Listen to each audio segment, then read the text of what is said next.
a story of the American plains. 1913. The town of Millhaven sat at the edge of the Cimarron Flats, like something a man had set down and forgotten to pick up again. There were 412 souls counted in the last census, though by the autumn of 1913, some of those souls had moved on, and some had left in the way that all things eventually leave, quietly, without announcement, in the middle of the night. The grain elevator stood at the north end of Main Street, like a pale monument to the wheat that had made this place and was slowly unmaking it. The 2-story hotel next to the railroad depot had 17 rooms, and on most nights, 12 of those rooms sat empty, their windows dark, their mattresses slowly losing their shape. You could stand on the platform of the Millhaven depot at any hour and see the full extent of the town in both directions without turning your head more than 45 degrees. It was that kind of place.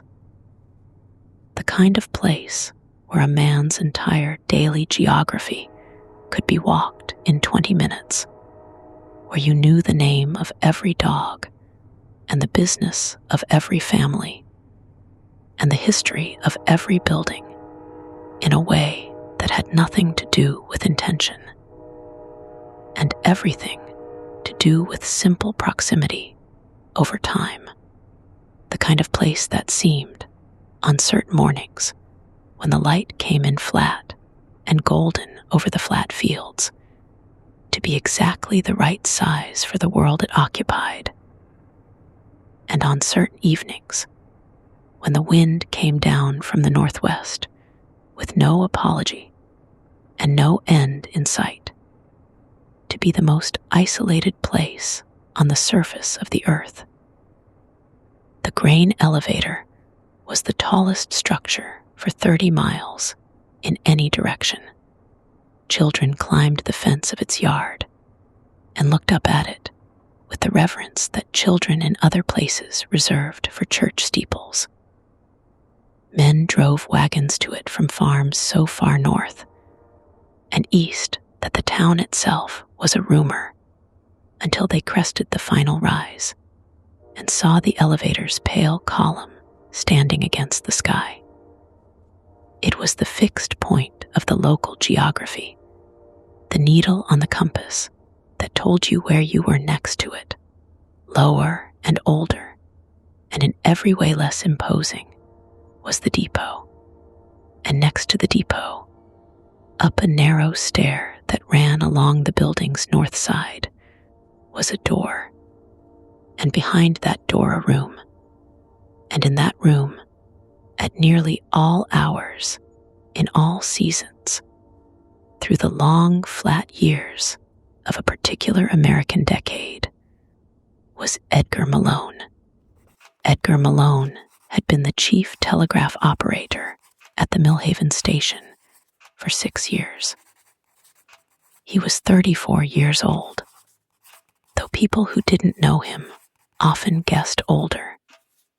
Something about the stillness of his face and the deliberate way he moved, as if he had long ago made peace with the fact that hurrying accomplished nothing of substance. He was of medium height and lean, with hands that were large for his frame and fingers that moved across the telegraph key with the kind of precision that comes only from years of repetition, the sort of skill that lives not in the mind, but in the muscle, in the sinew, in the deep, unconscious machinery of a trained body. He had a small room above the depot. It was 8 feet by 10 feet, with a single window that looked out over the rail yard, and beyond it, the flat expanse of October, Kansas, that stretched without interruption to a horizon so distant it seemed theoretical. He owned a cot, a washstand, a wooden chair, and a shelf of books, London, Twain, a Bible he had not opened in 3 years, and a worn copy of Leaves of Grass that he sometimes read late at night when the signals had gone quiet and the silence of the plains pressed in through the walls. The room smelled of machine oil and coal smoke, and in the mornings, of the coffee he made on a small spirit stove. He did not find this arrangement inadequate. He had lived in worse places during the years before Millhaven, and he had learned that a man's comfort has less to do with the size of his room than with the quality of his occupation. The Telegraph satisfied him. It was precise, it was necessary, and it connected him to the larger world in a way that his physical presence in Millhaven never could. He had come to the Telegraph the way most men of his generation and circumstances had come to it, as a young man looking for work that was indoors and not entirely mindless, who had found a teacher willing to take on a student, and who had discovered in himself an aptitude for the code that surprised everyone, including himself. The aptitude was in his ears as much as his hands. He could hear code the way a musician hears music, not as a series of discrete elements to be decoded one at a time, but as patterns, as rhythms, as a kind of language that arrived already parsed.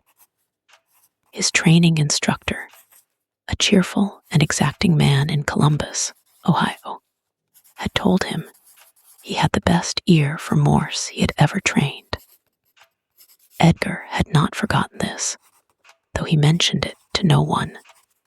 The Millhaven station had 3 lines. The first was the main Santa Fe line running east-west, which carried the bulk of commercial traffic.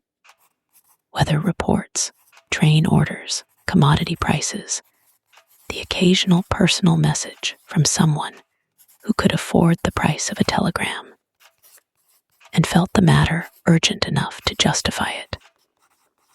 The second was a spur line running north into the farming country, a line that served 4 small communities and a grain consortium that used it almost exclusively in harvest season. The third was the old Western Union Municipal Line, a legacy of an earlier era, which connected Millhaven to the county seat at Pratt and to a handful of other towns in a loose network that predated the railroad by a decade, and which was now used primarily for official government business. Edgar's working hours were officially 7 in the morning to 7 at night, but the nature of the work did not respect hours. Trains ran at night. Weather came without schedule. Emergencies occurred in the small hours when sensible people were asleep. He had long ago accepted that the room above the depot was not merely where he slept, but where he lived in the fullest sense, always within earshot of the instrument. He had eaten supper at the Millhaven diner, as he did most evenings. A plate of beef stew and bread, a cup of coffee, a slice of pie when Mrs. Hartwell had made one, which she had that evening, apple with a thick crust that crumbled pleasantly. He ate at the counter rather than at a table, partly from habit, and partly because it meant he could watch the street through the window without appearing to watch it, which was something he had developed into a minor art form over 6 years of small-town life. He had the telegraph operator's habit of observation, the careful recording of information that might or might not be useful, the instinct to note and file and retain. He knew which families were having difficulties by the thinning of their grocery orders and the lengthening of their credit at the dry goods store. He knew which marriages were in trouble by the pattern of personal telegrams. Too many, too emotional, sent at odd hours. He knew which farms were struggling by the weight and frequency of the commodity messages and the tone of the communications between the farmers and the consortium at Ridgeway.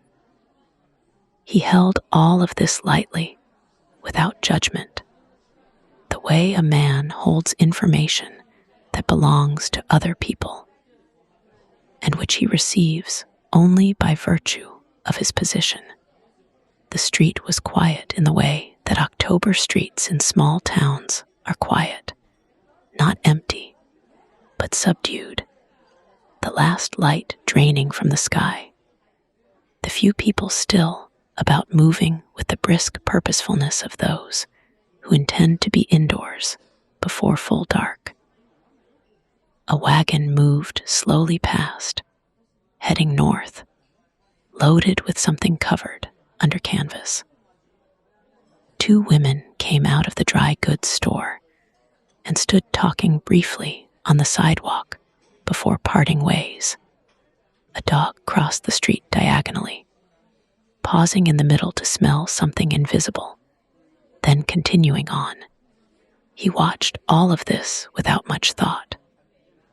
He was, at this hour and in this mood, something like content, a word he used carefully, having learned that contentment is a more honest condition than happiness and more achievable, being based not on the presence of extraordinary circumstances, but on the absence of unbearable ones.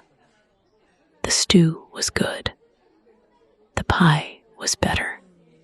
The street outside moved through its small evening theater with the reliability of something that has happened the same way many times before.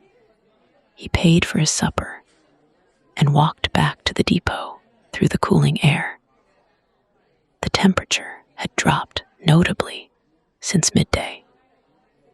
The sky in the west still held a stripe of deep orange low on the horizon, but overhead the stars were coming out in a sky that was exceptionally clear. Clear skies in October on the plains sometimes meant frost.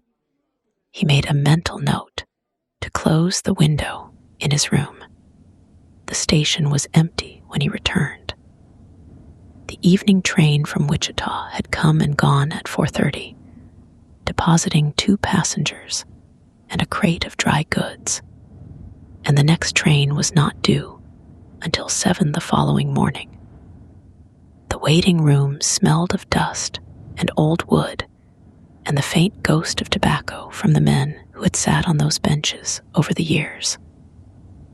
Edgar passed through without stopping, went into the operating room, checked the logbook, checked the instrument, and sat down at his desk. Evening's traffic had been ordinary. A weather report from the bureau at Dodge City noting falling pressure to the southwest. A message from the Santa Fe dispatcher in Wichita about a freight delay. A personal telegram from someone in Pratt to someone in Millhaven, which he had already delivered to the hotel front desk. Nothing unusual. Nothing that required further attention. He made himself coffee, opened his copy of Leaves of Grass to a page he had read many times before, and settled in for the night. The operating room was a plain space, 20 feet by 15, with windows on 3 sides, a long workbench that held the instruments and the logbook and the dispatch board, a second smaller table for writing, 2 chairs, and along the north wall, a set of pigeonholes for outgoing messages. The walls were unpainted wood that had darkened over the years to the color of old honey. The floor was rough plank, worn smooth in the paths between the desk and the door and the instrument bench. On the south wall, above the second table, hung a large clock, a regulator, pendulum-driven, accurate to within a minute per week, which Edgar wound every Monday morning, and regarded with the proprietary affection of a man for a tool he has used a long time and found reliable. He had spent more hours in this room than in any other place he had ever occupied. He knew the sounds it made in different weather, the way the joints of the frame expanded in summer heat and contracted in winter cold, producing small, intermittent pops like distant gunfire, the way the north windows vibrated sympathetically with certain wind frequencies, the way the floor creaked in one specific place near the instrument bench that he had never bothered to repair because the creak had become, over time, simply part of the room's voice. He knew the smells of it in different seasons, the particular mix of wood and oil and paper, and the metallic sharpness of the instruments that was, in his experience, the smell of the work itself. By 9 o'clock the wind had come up from the southwest. He could hear it in the eaves, a low, erratic sound, sometimes rising to a brief moan before dropping again to a murmur. The windows on the west side trembled slightly in their frames. He went to the west window and looked out. The sky had changed. The stars that had been clear an hour ago were now obscured in the southwest by a mass of cloud that was moving northeast with what seemed like unusual speed for so calm a night. The strip of orange on the horizon was gone entirely. He had lived on the plains long enough to know that the weather here was not like weather in other places. It did not make announcements. It did not give the kind of gradual warnings that people from the east or the coast expected. It simply arrived, and its arrival could be the difference between a cold night and a catastrophe. The October weather could be particularly treacherous, warm enough in the afternoon to suggest summer's continuation, cold enough by midnight to freeze standing water, and at the boundary between those temperatures, where the warm air and the cold air met with the special violence of opposing forces, storms came up that were swift and severe. He returned to his desk and sent a check signal on the main line. The response from the relay station at Liberal was prompt and clear. He checked the North Spur. The relay at Ashland responded within a few seconds. He moved to the old municipal line and sent the standard inquiry signal. After a moment, the Pratt station answered. All lines operational, he wrote the time in his log and noted the change in weather conditions. There was nothing alarming in what he observed. Weather came and went. The lines were up. The work was ordinary, but the wind kept building. And by 9:30, it was a constant thing rather than an intermittent one, pressing steadily against the station building with a sound that Edgar recognized as the kind of wind that preceded something larger. He lit the second lamp in the operating room and moved it closer to the instrument so that he could see clearly without straining his eyes. He did not feel uneasy exactly, but he was alert in a way that he was not always alert at this hour, an animal alertness that had little to do with reason and everything to do with the body's older knowledge. He put down the Whitman. He sat with his hands on the desk, not doing anything, which was not his habit. He was a man of occupation. He was comfortable in silence and comfortable in inactivity. But there was a particular quality to the stillness he held now that was different from rest. It was the stillness of a man listening for something. The man who had held the position before Edgar, an older fellow named Crestwood, who had gone to work for the Rock Island Line in Topeka, had told him something on his last day that Edgar had not forgotten. They had been standing on the platform in the early morning cold, Crestwood's bags at his feet, the eastbound train still 40 minutes away. "The wire will tell you things," Crestwood had said, not looking at Edgar, but at the rail line disappearing into the flat distance. "Not all of them are for you to act on. Most of them are just noise, the chatter of a world that doesn't know you're listening. But some of them will be for you, specifically. You'll know them when they come. They'll feel different." Edgar had thought this was the kind of thing a man says when he is leaving a job he has held for too long. Something between sentiment and superstition. The residue of years spent alone with a machine in a small room. He had nodded politely and shaken Crestwood's hand, and not thought much more about it. That was 6 years ago. He thought about it now. On a particular Thursday evening in October of 1913, as the light had long since failed over the Cimarron flats, and a darkness had settled that was different from the usual darkness of a plains night. The first signal came at 10 minutes past 10. He almost missed it. He had been reading, his attention divided in the loose, practiced way of long experience between the page and the instrument, a divided attention that could snap fully to the instrument in a fraction of a second if it demanded it. What came through was so faint and so fragmented that he was not at first certain it was a signal at all.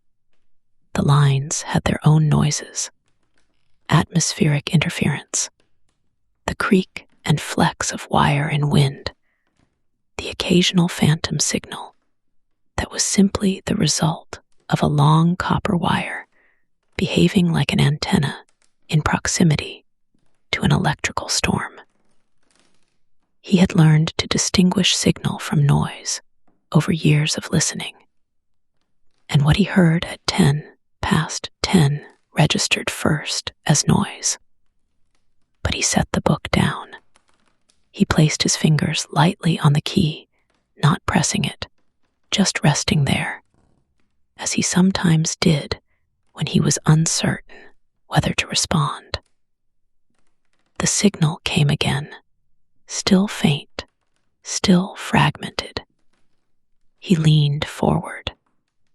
It was coming on the North Spur line. The North Spur should have been quiet. There was no scheduled traffic on the North Spur at this hour. The relay station at Ashland closed at 8, and the communities beyond, Belford, Canaan Crossing, the grain consortium at Ridgeway, had no overnight service. Someone operating on that line at 10 in the evening was either a night worker at one of the farms who had access to a field instrument, which was not unheard of, or something was wrong. He listened to the fragments with the full attention that his training had made second nature. They came at irregular intervals, with gaps between them that suggested either a weak signal degraded by distance and weather or an operator who was not fully experienced with the key. The code itself was standard Morse, though broken and halting. He caught a dash, 2 dots, a long pause, 3 dots, another pause. He reset his mental register and started again from the next sequence. There was a longer pause. Then the signal came through with marginally more clarity, and he wrote on his notepad what he received: W. And then a break, A, another break. The next sequence was unclear, blurred by interference. And then what might have been NWN, or W something N. He sent a response signal. Identify. Standard protocol. 2 short, 1 long, 2 short. The Millhaven station identifier. The wind outside had risen another degree. The lamp flickered. He stayed with the memory of the North Spur as he waited for the signal to return. He had traveled the line twice in his 6 years here. Once on a maintenance inspection with the section foreman. Once on the work train during a winter emergency when a tree had come down across the tracks near Belford. He knew the landscape of the line, the way a man knows a route he has traveled under different lights and in different seasons. The flat fields in the first 2 miles, the small rise before Cimarron Creek, the creek itself in its ordinary self, a modest thing, unremarkable at this time of year, running between low banks that were sometimes muddy and sometimes cracked with drought, but were never, in October, particularly full. Then the bridge. The bridge at Cimarron Creek was a timber trestle, 112 feet long, built in 1889 when the North Spur Line was first extended to serve the farming communities. Edgar had crossed it on both visits, and on each occasion he had been aware of it. The particular sound of the train's wheels on the timber spans, the way the structures spoke under the weight of the car, the view of the creek below through the open framework. It was not a dramatic structure. It was a functional one, ordinary in the way that necessary things are ordinary, built to a standard specification by men who knew their trade and cared about their work. He knew, because it was the kind of thing a station operator comes to know about the infrastructure in his district, that the bridge at Cimarron Creek had been the subject of discussion between the section foreman and the railroad's district engineer for the better part of 2 seasons. There had been survey reports. There had been letters. There had been, on one memorable occasion, a visit from the district engineer himself, a man named Portman from Wichita, who had walked the structure and made notes, and said something to the section foreman that Edgar had not been present to hear, but which had resulted in the section foreman's wearing a troubled expression for the better part of a week afterward. No repair orders had followed. No closure orders had followed. The line had continued to operate. Edgar was not an engineer. He did not know the technical language of timber and load capacity and water damage and rot. But he was a man who had spent 6 years in a place and who had developed a relationship with that place's infrastructure in the way that attentive men in such positions always do, not formally, not with expertise, but with the accumulated weight of observation over time. The bridge concerned him. It had concerned him for over a year, and he had told himself that it was not his concern, that the engineers knew their business, that the decisions about the bridge belonged to men with the authority and expertise to make them. He had told himself this. He did not entirely believe it. There was a pause of nearly 2 minutes during which he sat with his hand near the key and heard nothing on the north spur except the atmospheric wash of interference that the weather was causing on all the lines. He checked the main line, still clear, still functioning. He checked municipal clear. He returned to the north spur and listened. When the signal came back, it was slightly stronger, though not by much. Whoever was sending had either moved closer to the line or had found a cleaner contact. He copied what he received with careful attention, writing each character as it came, leaving space for the uncertain elements WR. Pause. N. Warn.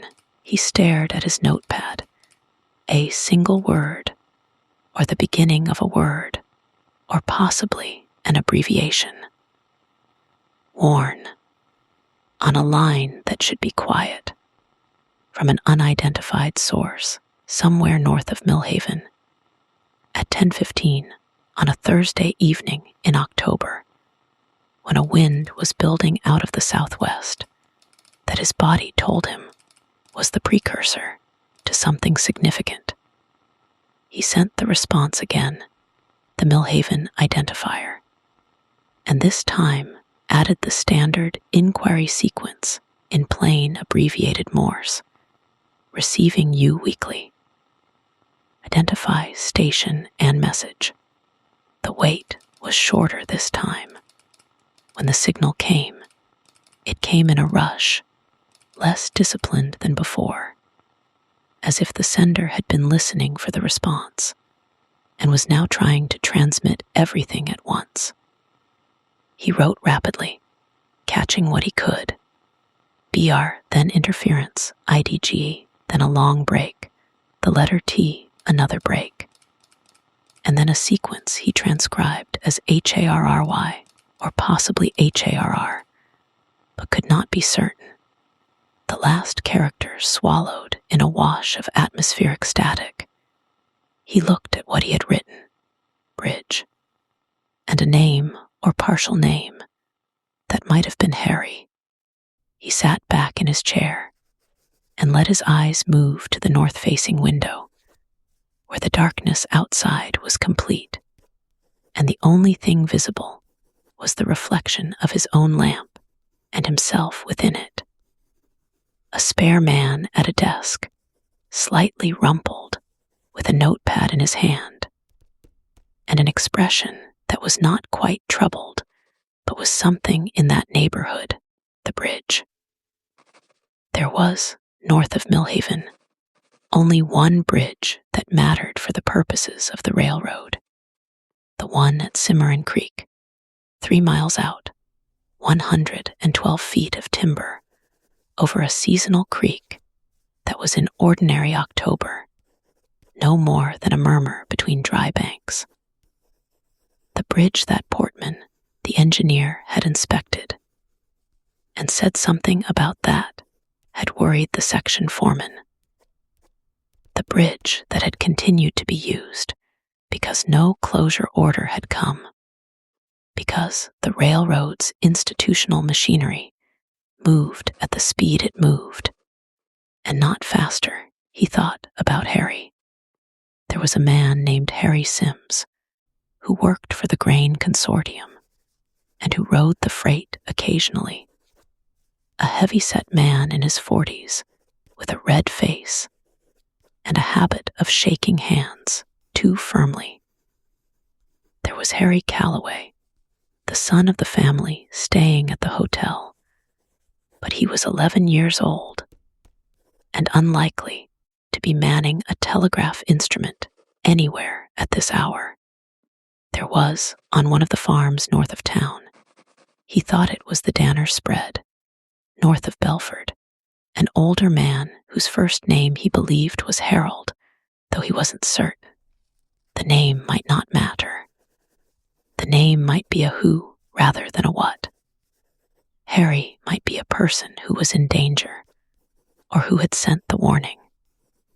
It might be a corruption of something else entirely in the interference, a place name, a word he was misreading.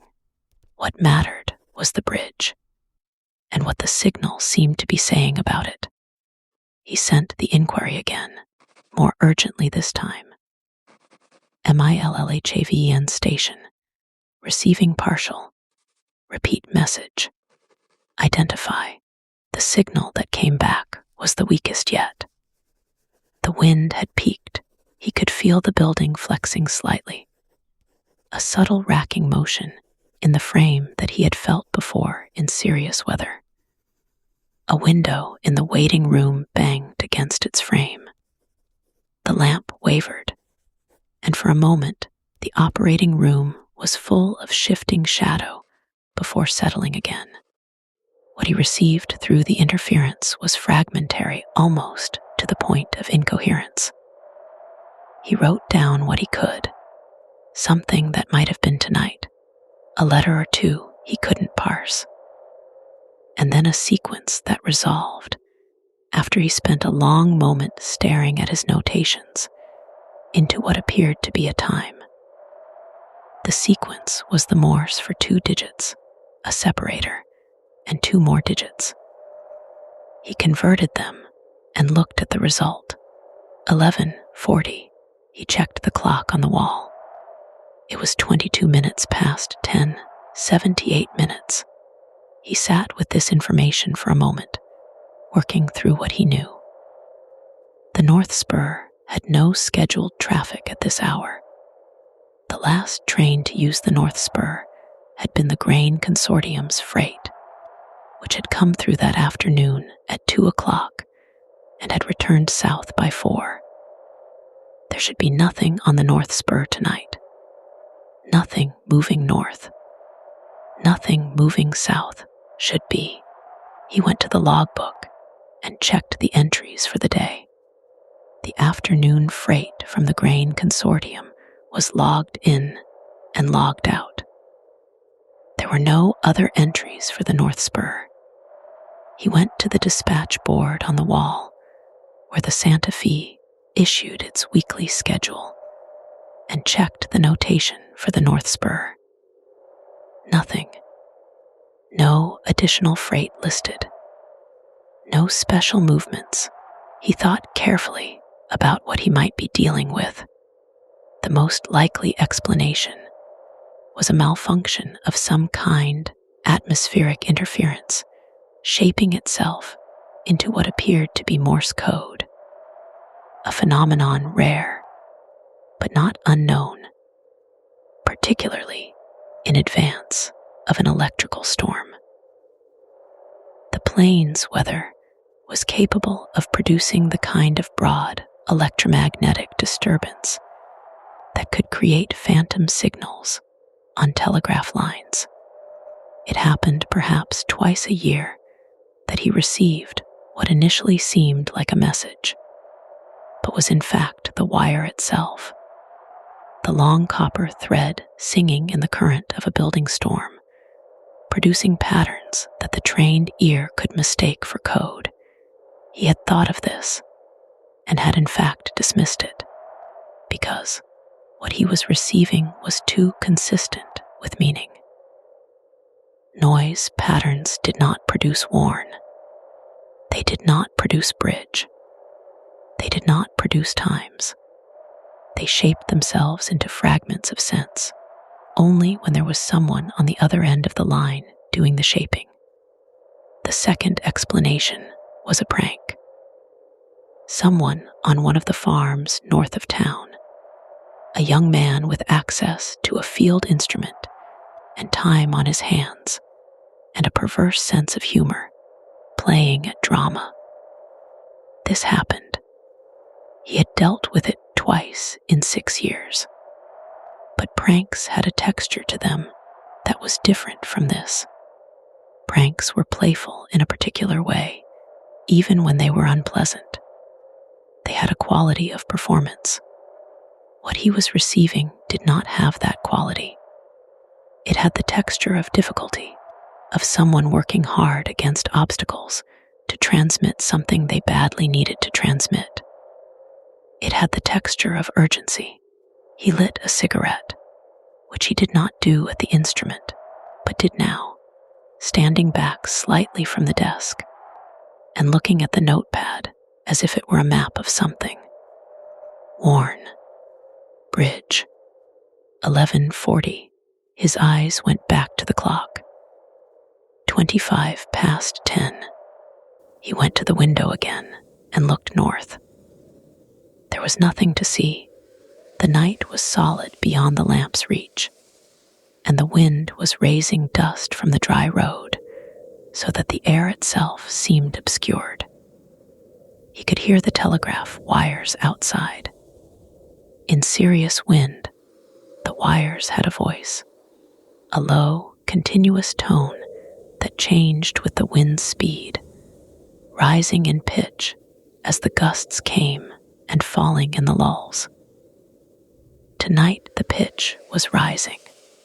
He had heard wires sing like this in the days before the big storm of 1910, which had taken the roof off the station's freight shed and knocked down 60 feet of wire north of town. He tried the north spur one more time. He sent a long, clear identifier, and then the message query, and then waited. Nothing came back. The line had gone quiet. Whatever had been sending was no longer sending, or was no longer able to send. He thought about the North Spur's infrastructure between here and Belford. The signal poles ran every 100 feet or so, pine poles creosoted against rot, with the copper wire strung between them on glass insulators. The wire was old in some sections, older than it should have been, in his opinion, though again this was not precisely his department. In wind of this strength, a loose insulator could create intermittent contact. A downed pole could break the circuit entirely. The signal he had been receiving could have been coming from anywhere between Ashland and Belford before the line failed. He sat back down at the instrument and tried one final time.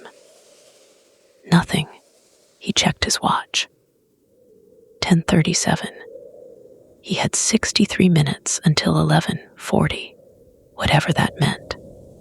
He tried to think about this rationally. He was a telegraph operator in a small Kansas railroad town.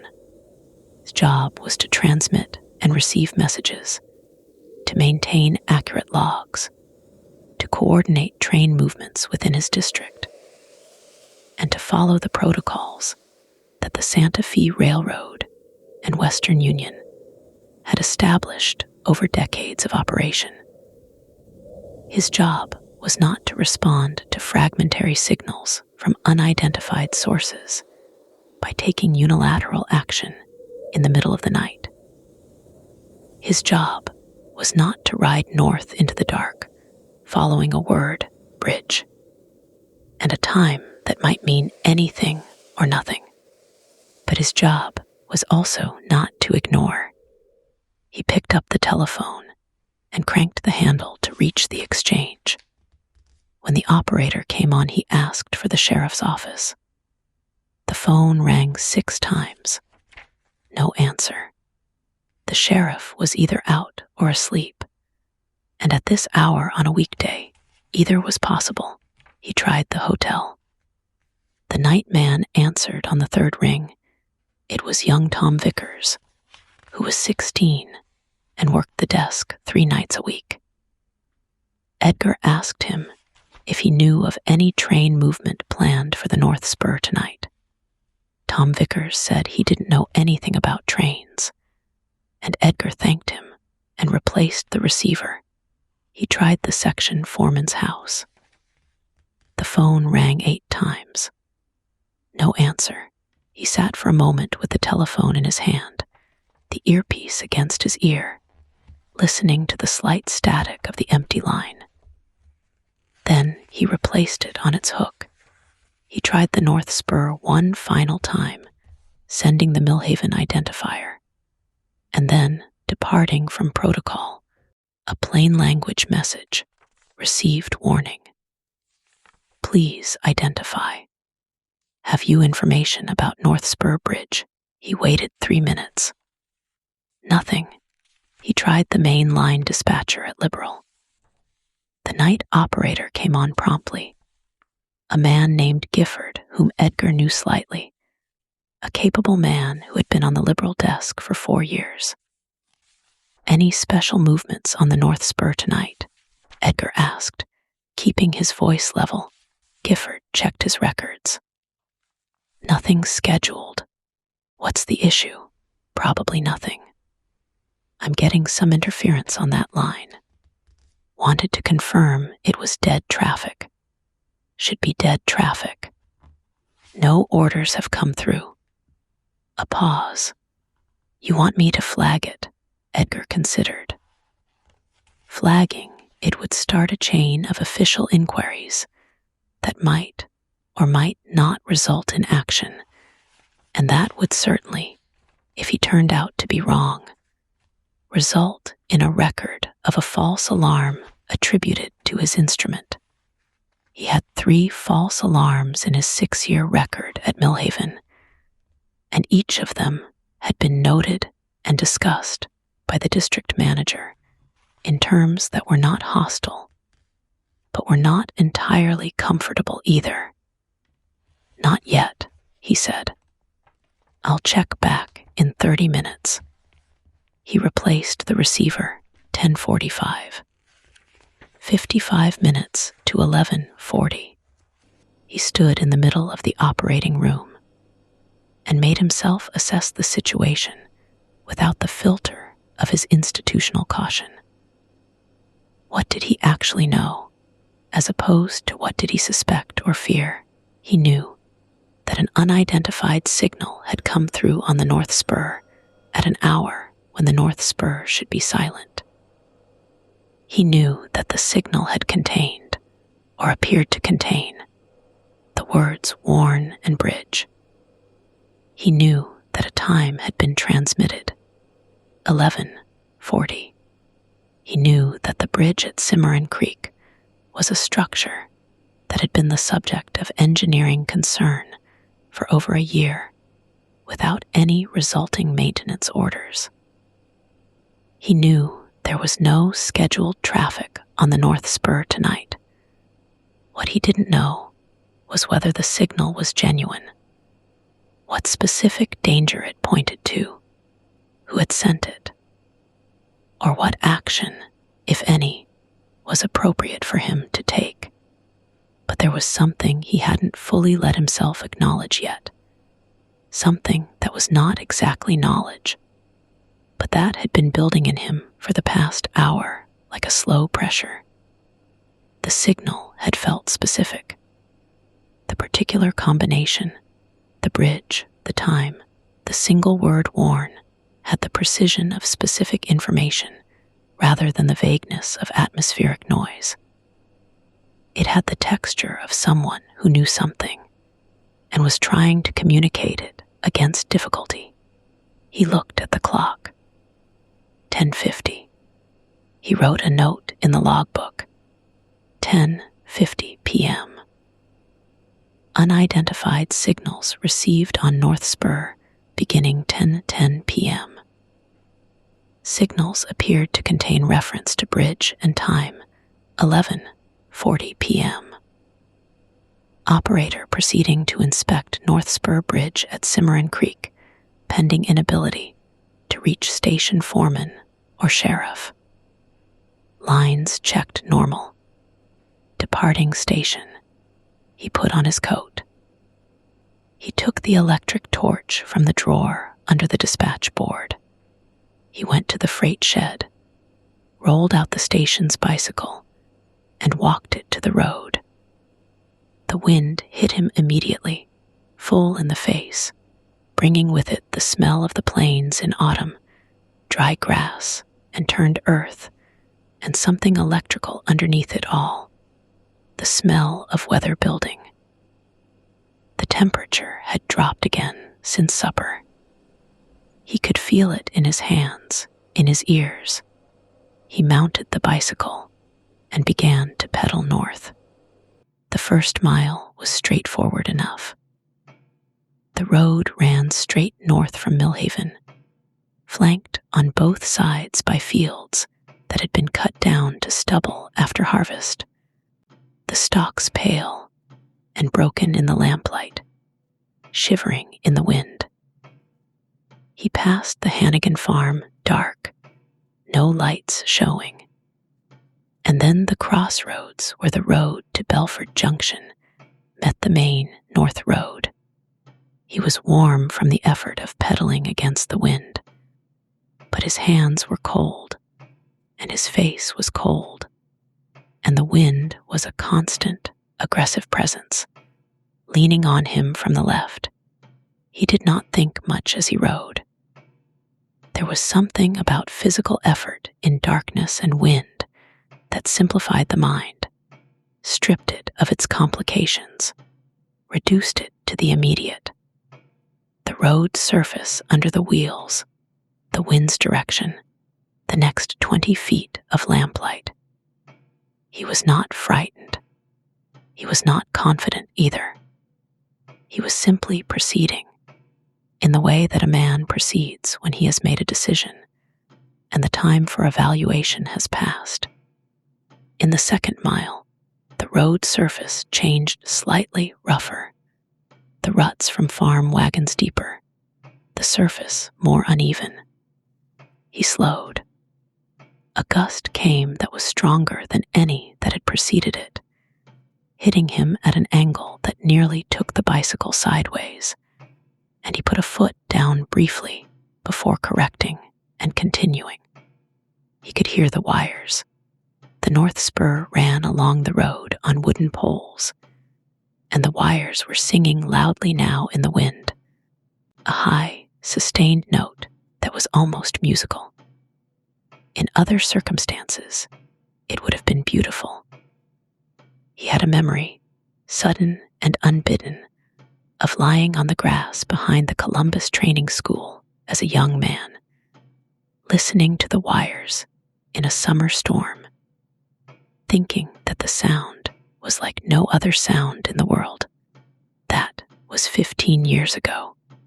He was 34 and cold, and pedaling north through an October night in Kansas, toward a bridge that might or might not be in trouble, following a signal that might or might not have been a genuine warning. He pressed on and kept these thoughts where they belonged in the back of the mind, behind the work. The road curved slightly northeast. He checked his watch, 14 minutes of riding. The bridge should be close. He smelled the creek before he saw it. It was not a dramatic smell. It was simply the change in the air that comes near moving water, a slight cooling, a change in the base smell of the air from dry earth to something more complex, darker, carrying hints of mud and vegetation and a mineral coldness. He slowed the bicycle to a walk, holding it by the handlebars, using the lamp to pick out the road's surface carefully. Then he heard it water, moving water, not the quiet murmur that Cimarron Creek produced in dry October, which was barely enough to hear above ordinary ambient sound, but something louder, with a depth and force to it that did not match his knowledge of the creek at this season. He stopped. He directed the lamp ahead. The road dropped slightly, and then leveled at the approach to the bridge.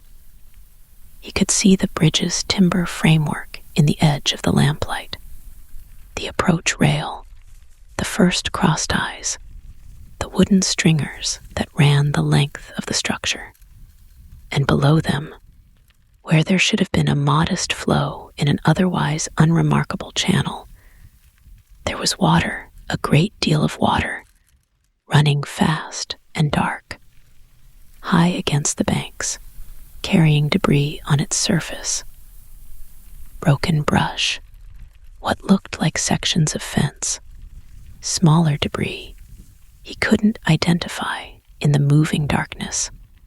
He stood there for a moment with the bicycle and the lamp and the wind pressing on him from the west, and looked at the water with the feeling a man gets when something he has feared abstractly suddenly becomes concrete. Not surprise exactly, because some part of him had been expecting this, but the particular weight of confirmation, the closing of the distance between suspicion and fact. Someone had failed, somewhere upstream. A dam had given way, or multiple of them had, and the water had come down Cimarron Creek faster than any normal rain event would have moved it. The bridge was still standing, but the water was within a foot of the lower timbers, and it was rising. He left the bicycle on the road and walked to the bridge approach. The timbers of the approach were wet, not from rain, but from spray. The creek was running with enough force that the surface of the water was churned white in places where it struck the bridge piers, throwing mist that settled on the wood. He tested the first section of the bridge with his weight. It held.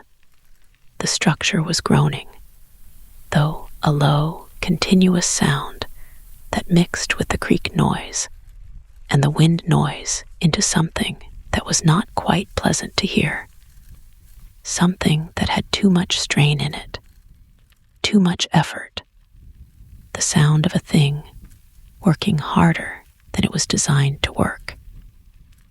He stood on the first section of the bridge and pointed his lamp north across the full length of the trestle, 112 feet of timber over a creek that was 6 feet higher than normal, and running at a speed he estimated at perhaps 4 times its usual flow. The far bank was lost in darkness beyond his lamp's reach. He went back to the road and walked north along the bank to get a better angle on the upstream side of the bridge. The water upstream was worse. He could see where the main force of the current was hitting the west pier. A repeated hammering impact that sent shudders through the timber structure each time a large piece of debris struck. While he watched, a section of wooden fencing hit the pier with a sound like a gunshot and broke apart, the pieces sweeping under the bridge, and out the other side. He thought about the logbook entry he had written. He thought about the signal. He thought about the word tonight, and the time 11:40, and what specific danger a time on this particular night might refer to. And in that moment, he understood, as clearly as he had ever understood anything, what the signal had meant, and why the time mattered if there was a train on the North Spur.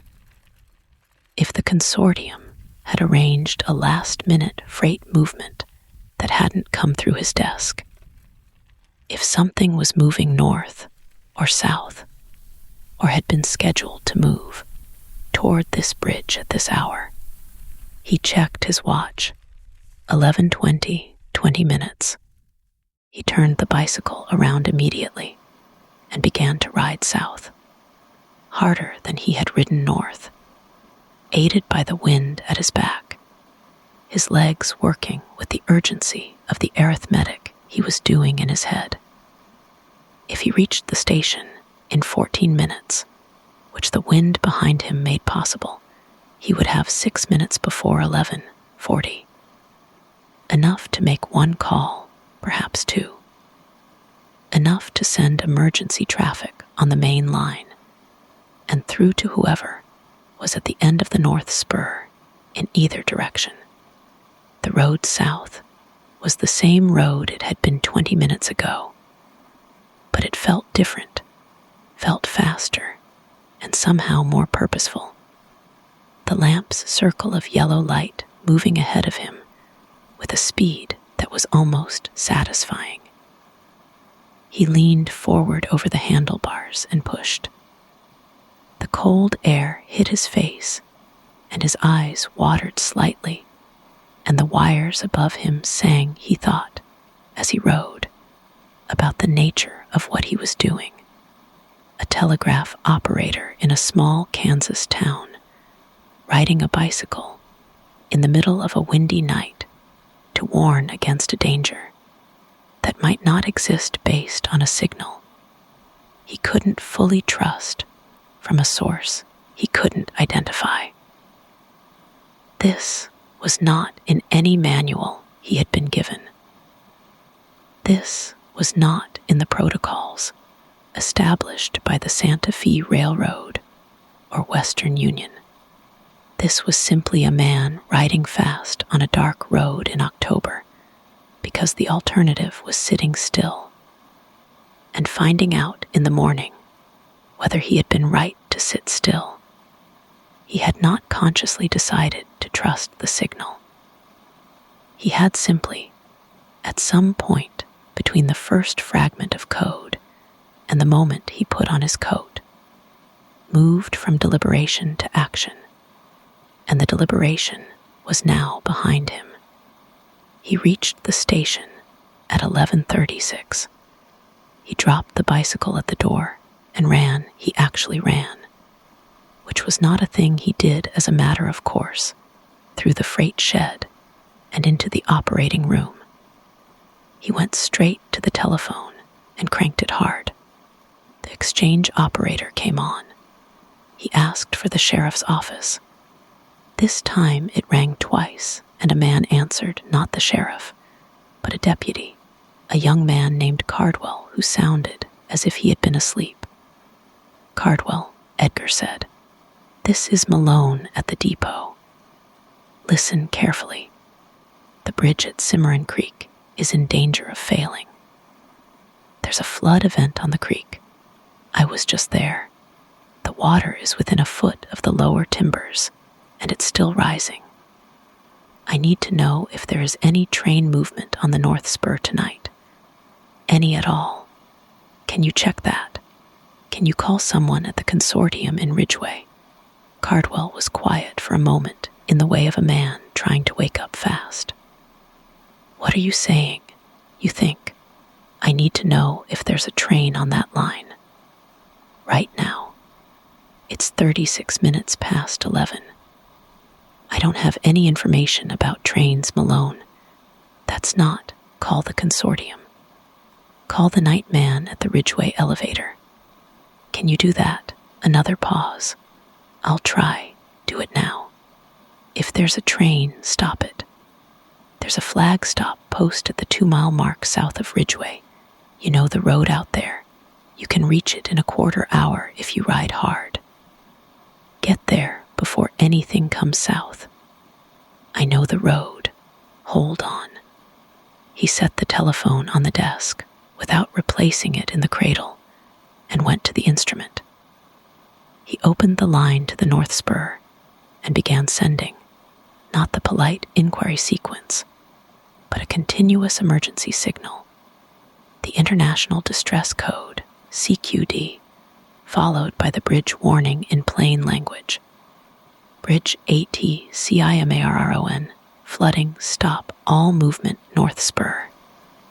He sent it 3 times. He went back to the telephone.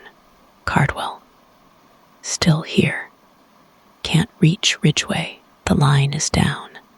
Of course it was down. The wind had been working on these old lines all evening. "Can you go out there physically? It's 11 miles to Ridgeway. I know how far it is." looked at the clock. 11:40, he kept sending on the North Spur. The emergency sequence over and over, knowing that if there was a train on that line, the engineer would not be monitoring the telegraph. The engineer drove the train, and the telegraph was at the station, and there was no mechanism by which the telegraph in his operating room could stop a train that was already moving unless there was an operator at one of the stations along the line who could relay the signal and physically flag the track. He told Cardwell to go north, anyone, the deputy himself, to get eyes on the line and to flag it if there was movement. Cardwell said he would go himself. Edgar said he was obliged. He sent the emergency signal again on the North Spur. He tried the main line to Liberal and told Gifford what was happening and asked him to relay to Wichita and to try to reach anyone who could confirm or deny a train on the North Spur. Gifford's voice changed when Edgar described the condition of the bridge. He said he would alert the district office immediately. Then he sat at his instrument and sent, and waited and listened, and sent again.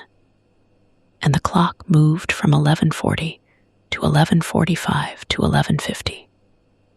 The room was very quiet except for the clicking of his key and the distant voice of the wires outside and the slow, indifferent movement of the clock. He had done what he could do from this chair, in this room. He had sent into the uncertainty that was the fundamental nature of the medium.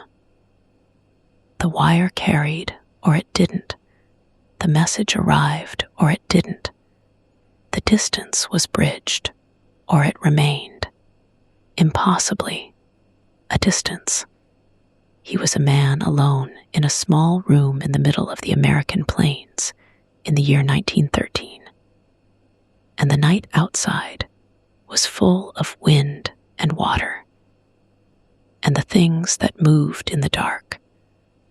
And what he had was a copper wire, and the trained percussiveness of his own right hand.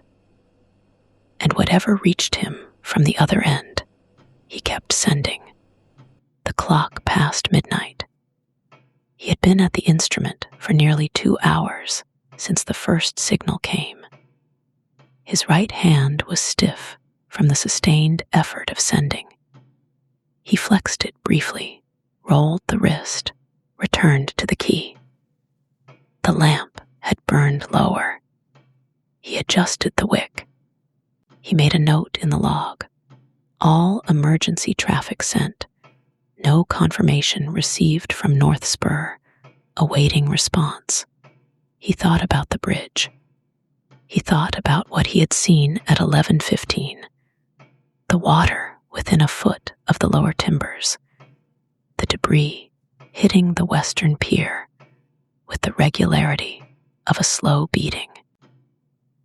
He thought about the section foreman and Portman, the engineer, and the conversation he had not been present for, the one that had worried the foreman enough to wear the worry on his face for a week.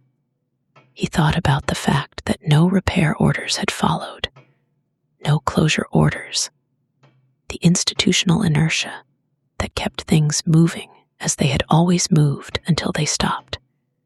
He thought about the families in the low quarter of Millhaven, the houses along the south bank of the creek, where it passed through the west edge of town.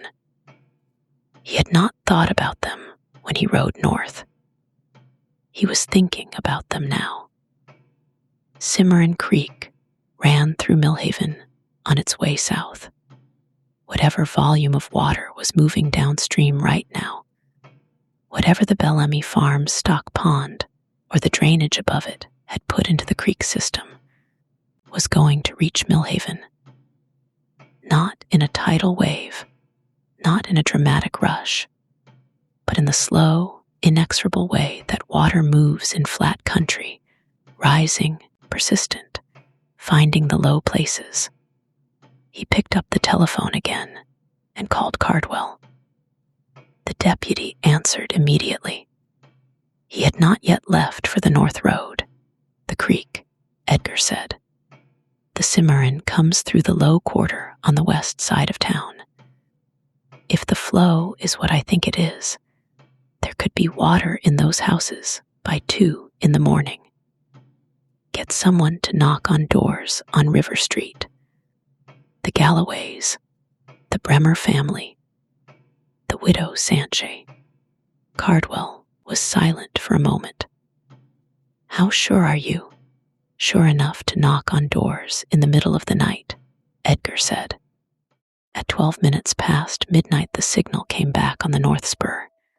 It was clear this time, far clearer than anything he had received earlier. A professional signal, competent code, from a station he recognized after a moment as Belford Junction, which was the first stop on the North Spur beyond the bridge, approximately 4 miles north of Millhaven, Belford JCT to Millhaven.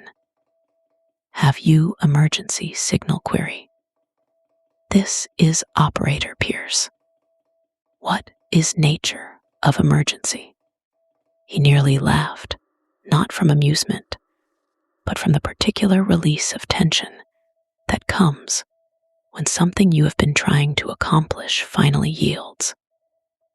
He sent back a fast, clear account. Bridge at Cimarron flooding.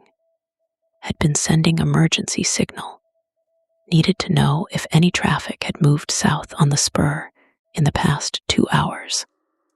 Pierce's response came in under a minute. Negative traffic, this direction. Consortium freight, canceled yesterday PM BY depot manager. I have been unable to reach your station.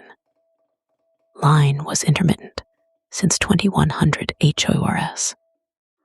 Did you receive earlier TRNSMISSIONS? Edgar stared at this for a moment. Then he sent, yes, partial. What was your message? Pierce came back, warning bridge Cimarron. Storm runoff, severe upstream Bellamy Dam Failed dusk.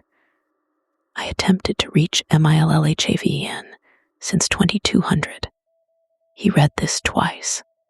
Bellamy Dam Failed 80 dusk.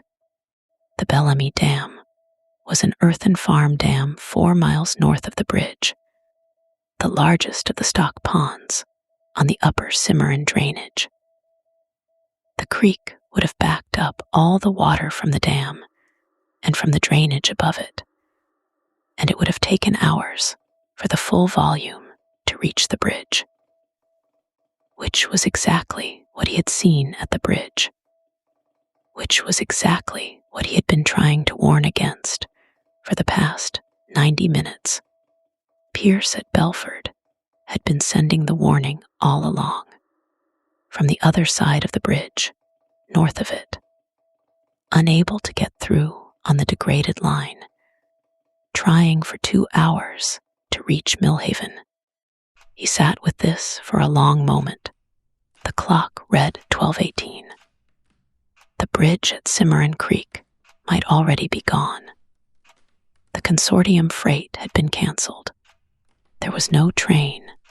There would be no disaster. The thing he had feared most had never been in danger of happening, because the freight had been canceled the previous afternoon, and nobody had told him. He put this together slowly, the pieces assembling themselves in his tired mind, like the parts of a message, decoded word by word.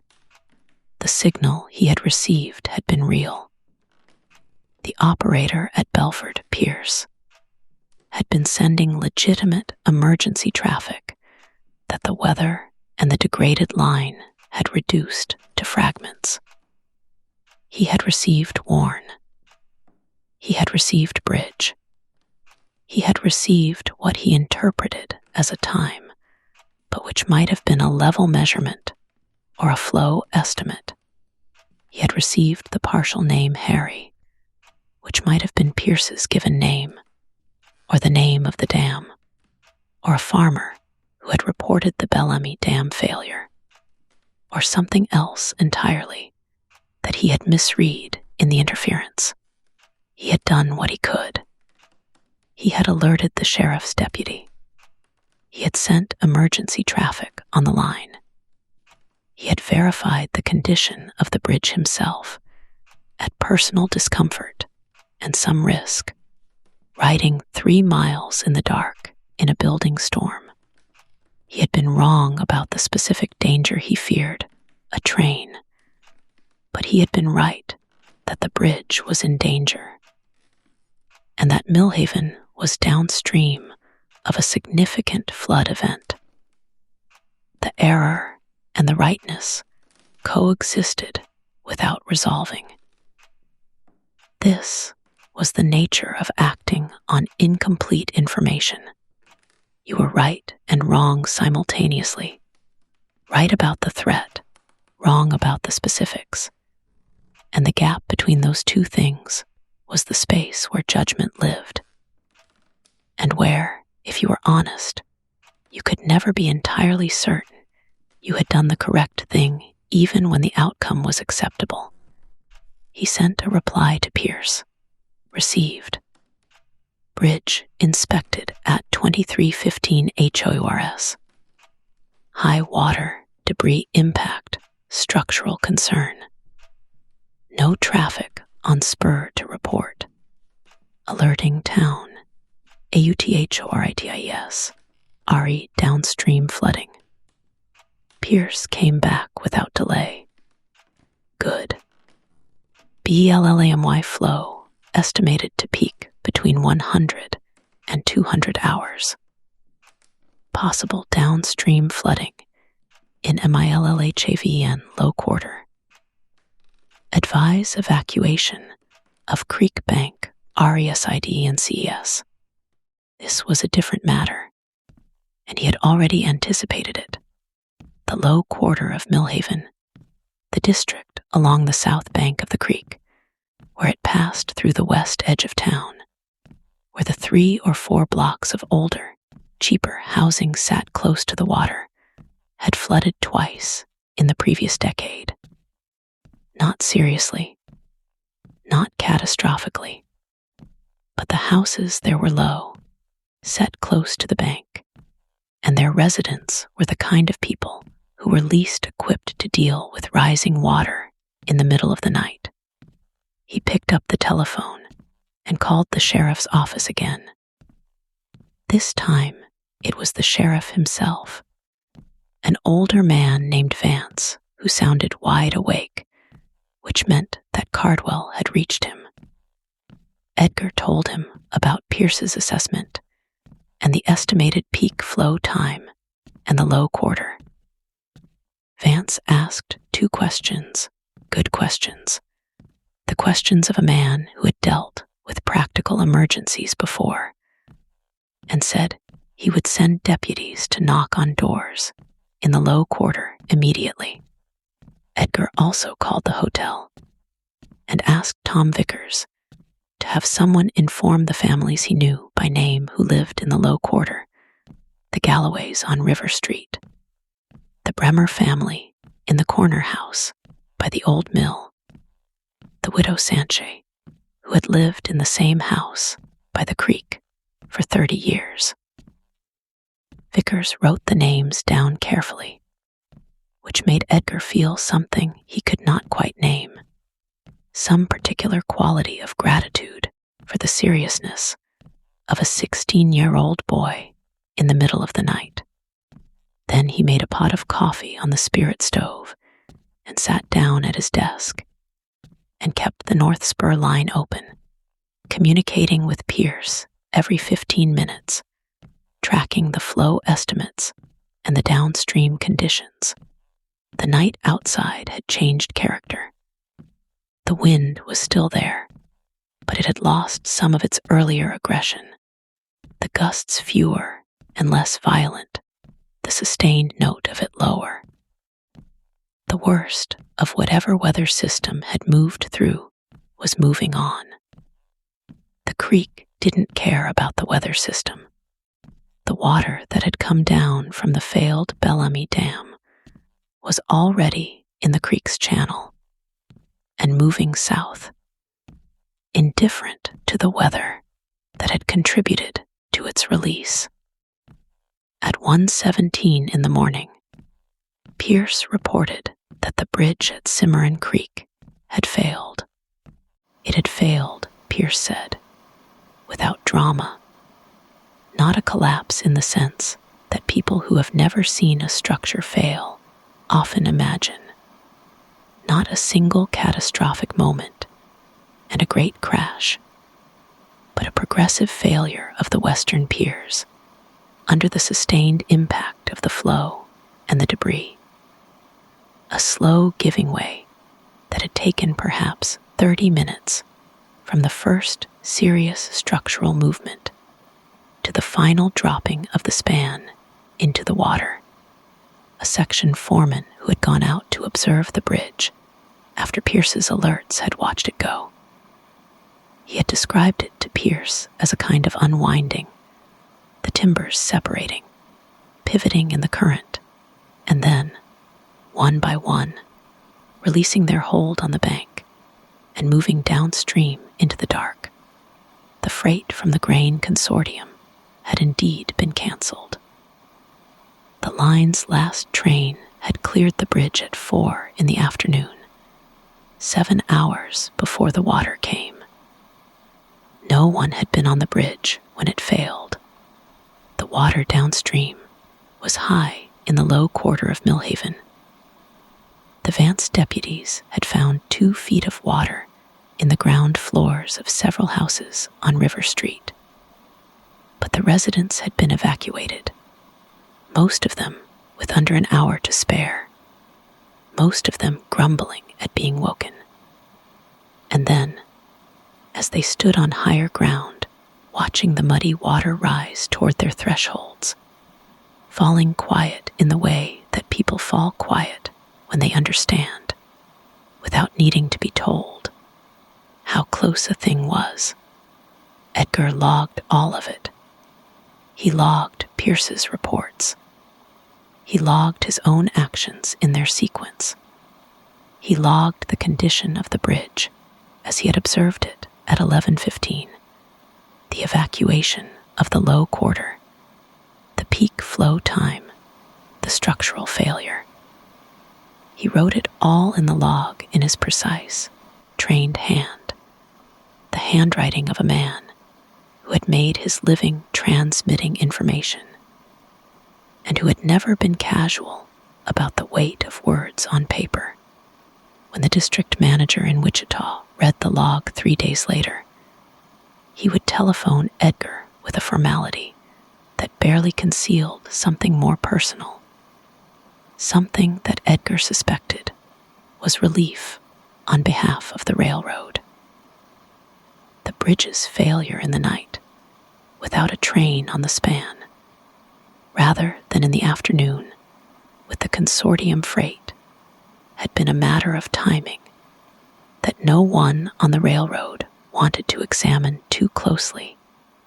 Edgar did not examine it too closely either. He logged what he knew and let the record speak for itself. By 3 in the morning, the peak flow had passed. Pierce confirmed it from his upstream observations. The water was dropping slowly, and the sound of the creek at the bridge site, according to the section foreman who remained on watch, was changing from the deep roar of maximum flow to something still loud, but with less violence in it. By 4, the deputies had returned from the low quarter with reports of receding water. The families on River Street were beginning to return to their houses. Edgar sat at his desk through all of it, monitoring the lines, logging the reports, making the calls that needed to be made, and receiving the calls that came in. The coffee was long gone, and he did not make more. He was not tired, or rather, he was tired, but in a way that had no immediate practical consequence, a background fatigue that would matter tomorrow, and not tonight, he thought, in the long quiet that preceded the dawn, about the signal, about the operator at Belford, Pierce, whose first name he had not learned and would have to look up in the district directory, who had spent 2 hours sending into what must have seemed like silence, unable to know whether his warning was reaching anyone, unable to know if the degraded line was even carrying his signal to the south. The isolated persistence of it, a man alone in a room not unlike this one, at an instrument not unlike this one, sending the same message over and over into an uncertain medium. He thought about what it meant to transmit into uncertainty. This was, in a sense, the entire nature of the work you sent, and you hoped, and the wire either carried it or didn't, and the operator on the other end either received it or didn't, and the message either arrived or it dissolved into the static and interference of the world and was never received by anyone. Most days this was a technical matter and nothing more. Some nights it was something else, he thought, about what Crestwood had said. Some of them will be for you. He was not a superstitious man. He did not believe in premonitions or portents, or the kind of metaphysical telegraph that some people believed ran beneath the physical one, carrying information through channels that reason could not account for. He believed in copper wire and Morse code and the training of his own hands and the long discipline of a craft practiced over time with attention. He believed in the ordinary, but he also believed, and this belief had been in him for a long time, longer than his 6 years in Millhaven, longer perhaps than he could account for, that there was a kind of attention that the work demanded, a willingness to listen without knowing in advance what you were listening for, and that this willingness was not nothing. It was not a supernatural faculty. It was simply the practiced openness of a man who had spent years learning to hear what was actually in the wire, rather than what he expected to be there. He had heard. The dawn came the way it always came over the Cimarron flats. Gradually, without ceremony, the darkness thinning from the east until the flatness of the land became visible again under a sky that was pale and clear after the night's weather. Frost that had been threatening all evening had come and gone, leaving the rail yard in a thin silver coating that the first light caught and held. Somewhere in the rail yard, a bird he couldn't see began to make noise, a short, repeated sound, neither song nor alarm, simply presence. Edgar Malone wrote the final entry in the log for that night, 04:47 a.m. Conditions normal. Lines operational. Event logged in full. He set down his pen. He looked out the east window at the lightening sky. He was 34 years old, and he had been at the instrument for 12 hours. And somewhere north of Millhaven, a bridge had gone into the water in the night, and no one had been on it when it fell. In the morning, there would be reports to write and calls to make, and the district manager to speak with, and the ordinary machinery of the railroads institutional response to set in motion. There would be assessments and inquiries, and the slow, deliberate reckoning of an organization with what had happened in its infrastructure while the world slept. The North Spur would be closed until the bridge could be rebuilt, which would take months. The consortium at Ridgeway would have to truck its grain to the main line, which they would complain about bitterly and at length. The families on River Street would spend weeks drying out their ground floors and arguing with their landlords about the damage. The world would turn in all its ordinary directions and make all its ordinary accommodations to what had occurred. But that was morning, at 10 minutes before 5 on a clear October morning, with the frost on the rails catching the first available light. Edgar allowed himself to feel what he had not let himself feel during the night, not pride exactly, and not relief exactly, but something that occupied the territory between them, something quiet and without vanity, the feeling of a man who has done what the situation required and knows it without needing to be told. He made coffee. He opened Leaves of Grass to the page he had been reading before the signal came. He sat and read and waited for the morning train. Thank you for watching to the end. I really appreciate it. Bye-bye, my friends.